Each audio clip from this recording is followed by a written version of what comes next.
तो guys welcome to my video. क्योंकि आज का व्लॉग बहुत ही मज़ेदार होने वाले, क्योंकि आज हम आपको बताने वाले हैं हमारी शूटिंग की जगह, जो कि कुछ इस तरह से है। हमने यहाँ पे बल्ब चैलेंज किया था, हाइड एंड सीक चैलेंज किया था और काफ़ी कुछ चैलेंज किए थे हमने। यहाँ पे हम कैमरामैन हमारे अयन भाई वो बताएंगे। तो मैं बता, यहाँ पे हमने पहला बल्ब चैलेंज किया था, हाइड एंड सीक का पार्ट 1 किया था, पार्ट 2 किया था, अच्छा और शायद पार्ट 3 किया था, मुझे पता नहीं है।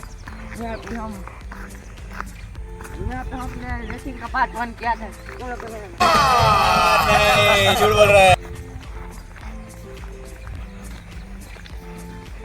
यहाँ पे हमने रेसिंग का पार्ट 1 किया था, पता। और यहाँ पे हमने रेसिंग का पार्ट 2 किया था, इस जगह पे इधर किया था। इस जगह पे हमने रेसिंग का पार्ट 2 किया था। एक टांग पे खड़े धोने का भी चैलेंज किया था हमने। ये हमारी जो कि शूटिंग की जगह है।